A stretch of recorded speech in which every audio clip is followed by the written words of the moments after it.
समादरणीय श्रोतावृन्द नमस्कार तथा शुभ प्रभात। श्री स्वस्तानी परमेश्वरीको आराधना गर्दै यो प्रार्थना गर्दछु। यं वर्मा वरुणेन्द्र रुद्र मरुतस्तुमन्ति दिव्यस्तवै वेदै साङ्गपदत्क्रमोपनिषदे गायन्ति यं सामगः ध्यानावत्सित तद्गतेन मनसा पश्यन्ति यं योगिनो यस्यन्तं न विदुषुरासुरगणा देवाय तस्मै नमः। श्रीमत् चन्दन चर्चितोज्ज्वल वपु शुक्लम्बरा मल्लिका मालालङ्कृत कुण्डला प्रबलिशं मुक्तावली शोभिता सर्वज्ञान निदान पुस्तकधरा रुद्राक्षमालाधरा वाग्देवी वदनाम्बुजै वसतु मे त्रैलोक्यमाता चिरम्। मूकं करोति वाचालम् पङ्गुं लङ्घयते गिरिम् यत्कृपः तमहं वन्दे परमानन्दमाधवम्। नमो भगवते तस्मै व्यासाय मिततेजसे यस्य प्रसादवदच्छामि नारायणं कथामिमाम्। नारायणं नमस्कृत्य नरं चैव नरोत्तमं देवीं सरस्वती व्यासं ततो जयमुदीरये। रत्नैकल्पितमानसं हिमजलै स्नानां च दिव्यम्बरम् नानारत्नविभूषितं निर्गमदा मोताङ्कितं चन्दनम् जाति चम्पकबिल्वपत्र रचितं पुष्पं च धूपं तथा दीपं देवदयानिधे पशुपते ईर्दकल्पितं गिरिहताम् सौवर्णे मणिखण्ड रत्न रचिते पात्रं घृतं पायसम् भक्ष्यं पञ्चविधं पयोदधियुतं रम्भाफलं पानकम् शाकानामयुतं जलं रुचिकरं कर्पूरखण्डोज्ज्वलम् ताम्बूलं मनसा मया विरचितं भक्त्या प्रभो स्वीकुरु।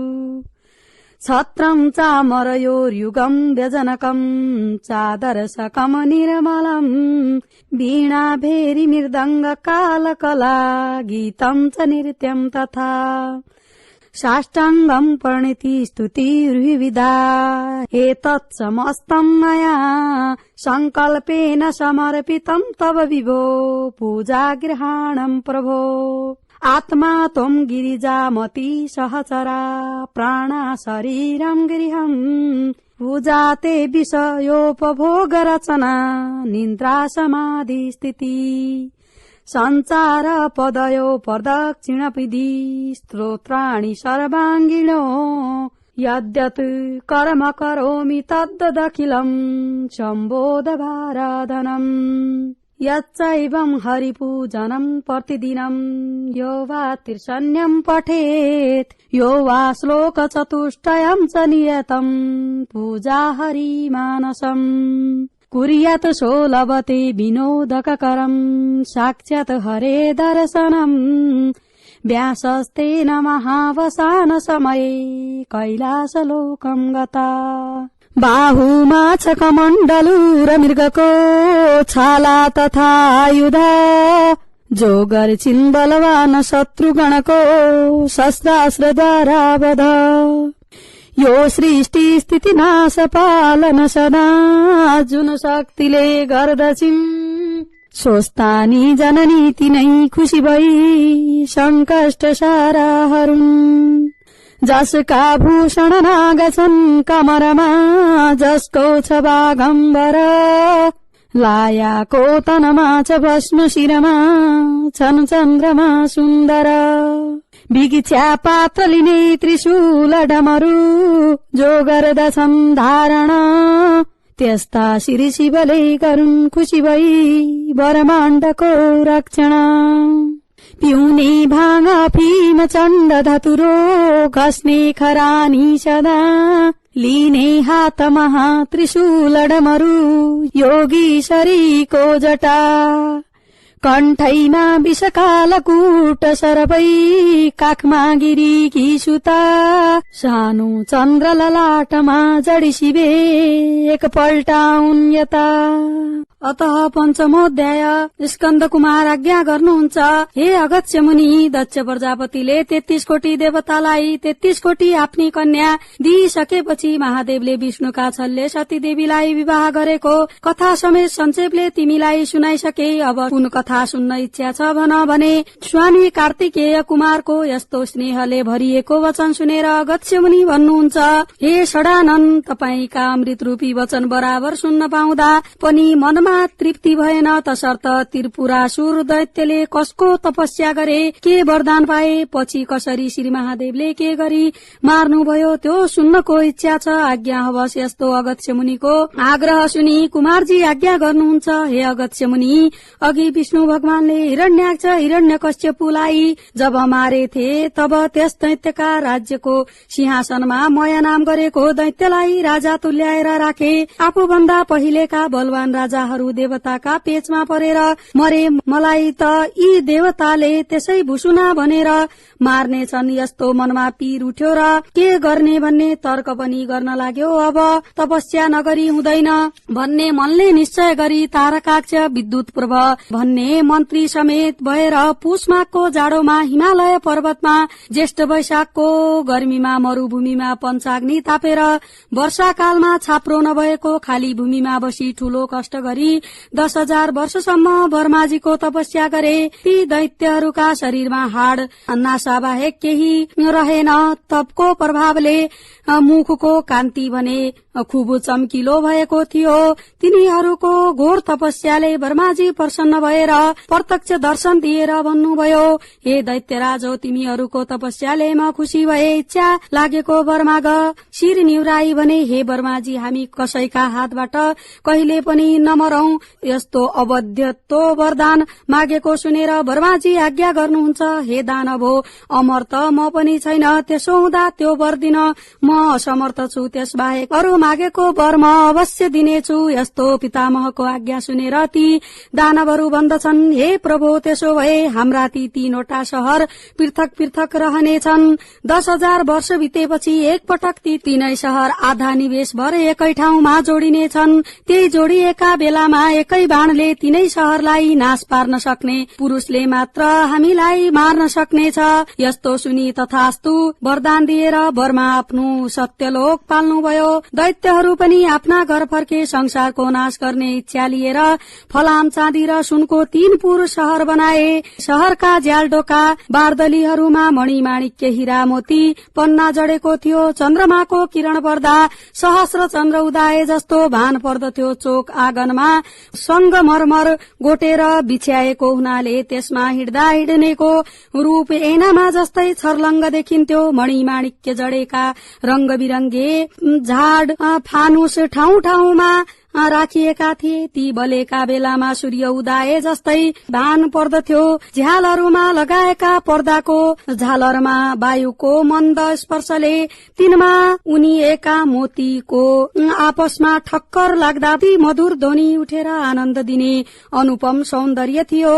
एकै नासे हार मिलाएर बनाएका घर त्यसका बगैँचाहरूमा 6 ऋतुमा फुल्ने फूल फलहरू लटरम्म थिए। अनेक जात जातका फलका वृक्षमा मयूर, मोहन, लाल, डाफे इत्यादि पंक्षीहरू बास गर्दथे। फूलमा भमराह गण आनन्दपूर्वक झुलिरहेका थिए। कोइलीको जस्तो बाणी भएका लज्जावती युवती समूह बराबर डुलिरहन्थे। अमरावती भन्दा पनि राम्रो शहरमा ती 3 पुरमा फलामको, तारकाख्यको, चाँदीको, विद्युत पर्वको, सुनको, दैत्यराजमयको थियो। 3 दैत्यपति आफ्ना मन्त्रीहरूले सरसल्लाह गरेर राज्य गर्दथे। अब यो शहर नाश गर्ने कोही छैन, हामीहरू अजेय छौं भन्ने ती दैत्यहरूलाई विश्वास थियो। ती घमण्डी दैत्यहरूले देवताका बगैँचाका उत्तम फलफूल लता वृक्ष उखेलेर ल्याए। उनका स्त्री पुत्रीहरू पनि उडाउन लाज मानेनन्। देवताहरूलाई साह्रै कष्ट दिए। आफूहरू चाहिँ इन्द्रका पुरमा उर्वशी आदि गरिएका अप्सराहरू ल्याएर तिनका साथ रमण गर्दथे। इन्द्र इन्द्र झैं भएर तीनै लोकको आनन्दमा प्राप्त भए। हे अगस्त्य मुनि, देवताहरूले लडाईँ गरे तर केही चलेन। त्रिपुरासुरको नाम सुन्दैमा डराउन लागे। यसरी मतो गरी सबै ब्रह्माजीका दरबारमा पुगेर प्रणाम गरी त्रिपुर दैत्यको उत्पात र आफूहरूले पाएको दुःखको बयान गरेर रोएथे। यस्तो सुनेर, हे देवता हो, त्रिपुर दैत्यहरू बलवान छन्, तिमीहरू तिनको नाश गर्न असमर्थ छौ, सक्दैनौ। यसकारण हामी सबै महादेव कहाँ जाउँ। शिवले ती दुष्टमती दैत्यलाई अवश्य मारिदिनेछन्। यस्तो वचन सुनेर सबै इन्द्र, चन्द्र, कुबेर, वरुण आदि सम्पूर्ण देवताहरूलाई लिएर ब्रह्माजी कैलाश पर्वतमा गए। देवताहरूलाई प्रणाम गरेर स्तुति गर्न लागे। हे जगदीश्वर, नन्दीलाई वरदान दिने, भक्तको रक्षा गर्ने, कैलाशनाथ आफ्ना मायामा संसारलाई बुलाइराख्ने, यज्ञका अधिष्ठाता, तलाई वरदान दिने यस्ता हजुरलाई कोटि कोटि नमस्कार छ। सृष्टि पालन संहार गर्ने यस्ता हजुरलाई कोटि कोटि नमस्कार छ। यस्तै अनेक स्तुति गरेको सुनेर शिवजी प्रसन्न भएर देवतातिर हेरेर भन्नुभयो, देवता हो, तिमीहरूको स्तुतिदेखि म प्रसन्न भए। जे इच्छा छ माग, मैले नदिने कुरा केही छैन। यस्तो वचन सुनेर देवताहरू खुशी भएर बिन्ती गर्दछन्, हे शशि शेखर, त्रिपुरासुर दैत्यले हाम्रा अप्सरा बगैँचाका उत्तम फलफूलका बिरुवा, उत्तम रत्न, उच्चै सर्वा घोडा, एरावत हात्ती, रथ र हाम्रा कन्याहरू समेत लुटेर लगे। अब हाम्रो जे गर्नाले कल्याण हुन्छ त्यही वरदान बक्सियोस्। देवताहरूको यस्तो वचन सुनेर महादेव भन्नुहुन्छ, हे देवता हो, उसो भए रुद्र तेजको केही अंश तिमीहरूलाई दिन्छु, रुद्र रूप भएर नाश गर। यस्तो आज्ञा सुनेर देवताहरू भन्दछन्, हे भक्तवत्सल, रुद्र तेज धारण गर्न हामी सक्दैनौ, असमर्थ छौं। हे शिव, 10,000 वर्ष बितेपछि एक आधा निमेषलाई ती 3 पुर एक ठाउँमा जोडिएर पुनः छुट्टिनेछन्। त्यही जोडिएको बेलामा एक बाणले ती 3वटै पुरलाई नाश गर्न सक्नेले नै तिनीहरूलाई मार्न समर्थ हुनेछ। ती 3 पुर छुट्टिएपछि तिनीहरूको नाश हुने छैन भन्ने पितामहको वरदान छ। हे प्रभु, हामी त्यो काम गर्न समर्थ छैनौ, हामी दुःखी भएर शरणमा आएका छौं, हाम्रो उद्धार होस्। यस्तो कुरा देवताहरूले भनेको सुनेर शंकरले आफ्नो मनमा विचार गरेर भन्नुभयो, हे देवता हो, त्यस्तो अवेद्य त्रिपुर छ भने त्यससित लड्नलाई योग्य रथ तयार पार। त्यस रथमा बसी एकै बाणले त्रिपुरको नाश गरिदिनेछु। यस्तो वचन शिवको सुनेर देवताहरू खुशी भए। ताहरूले शिवलाई रथारूप हुन आवाहना गरे अनि शंकरजी पनि पृथ्वीलाई कम्पायमान गर्दै त्यस रथमाथि बस्नुभयो। गणनायक शंकुकर्ण, गणेश कुमार, चण्डेश्वर, गणेश्वर, नन्दी, भृंगी, ऋटी, तुण्डी, भूत, प्रेत, पिचास सबै शस्त्र लिएर युद्ध गर्न रथका अघिपछि शंख, मेरी, मृदंग, गोमुखीहरू बजाउँदै महादेवका उपर पुष्प वर्षा गर्न लागे। त्यस बेलाको शिव तेज सहन नसकी देवता मोहमा प्राप्त भए। यस्तो देखेर शिवले आफ्नो तेज खिचेर कम गर्नुभयो र देवताहरू युद्ध गर्न उद्धत भएको देखेर नारदजी त्रिपुरवासी दैत्यराज मयका दरबारमा जानुभयो। मयले ऋषिको सत्कार गरी के कामले सवारी भएको भनेर सोधे। नारद भन्दछन्, हे दैत्यराज, देवताको स्तुतिले खुशी भएका महादेव तिमीहरूलाई मार्न भनेर आउन लागेका छन्। अब तिमीहरू आफ्नो रक्षा गर्नलाई जे गर्नुपर्छ त्यो गर। नारदजीबाट यस्तो कुरा मयले सुनेपछि विद्युतमाली तारकाक्षलाई उनले सबै कुरा सुनाए। राजाका कुरा सुनेर तारकाक्ष भन्दछन्, हे राजन, देवता, यक्ष, गन्धर्व, किन्नर, नाग आदि सबै मिलेर आए पनि यो त्रिपुर भेदन गर्न सक्ने छैनन्। यो अभेद्य छ। तर राजनीतिका साम दाम दण्ड भेद का जुन नीतिले आफ्नो राम्रो हुन्छ त्यही योग्य जन लिन्छन्। हामीले पनि आफ्नो कल्याण हुने नीति लिनु पर्छ। मेरो विचारमा भगुवा निर्बल देवताहरूले हामी यस्ता अजेय वीर दानवसित आफ्नो स्वार्थ साधन गर्ने इच्छा लिएर डराउन आउँछन् भने त्यस्तालाई दण्ड दिनै पर्छ। यति भनेको सुनेर विद्युतमाली भन्दछन्, हे राजन, तारकाक्षले भनेको कुरा ठिक हो। बलहीन देवता देवता संग्राममा टिक्न सक्दैनन्। आफ्नो बलको विचार नगरी लड्न आए पनि नासिनेछन्। लड्न कसिएर आउँछन् भने लडौं, सारा देवतालाई जितेर। अघिका दैत्यराज हिरण्यनाक्ष हिरण्यकश्यपुको पदमा पुगेर स्वर्ग मर्त्य पाताल तीनै लोकको राज्य गरौला भनेको कुरा ठिक हो। देवताहरू भन्दा हामी बहुतै बलवान छौं। देवताको जोर हामीसित चल्न सक्दैन। तर अहिले देवता मात्र छैनन्, सृष्टि स्थिति प्रलयकर्ता महादेव स्वयं रथ लिएर आउन लागेका छन्। यस बेला पुरुषार्थले काम दिँदैन। मेरो विचारले त बलवान शत्रु भएका हुनाले मिलाप गर्नु नै उचित छ। हामीहरूले लडाई गर्न अघि सर्नु उचित होइन। हामी सबै महादेवको शरण परौं। महादेवसित मुड भएर लडाई गर्न गयौं भने अवश्य क्षयमा प्राप्त हुनेछौं। किनभने बर्मादी देवता पनि जसको शरणमा जान्छन् त्यस्ता महादेवसित लडाई गर्न अघि सर्नु मृत्युलाई निम्तादिनु जस्तो हो।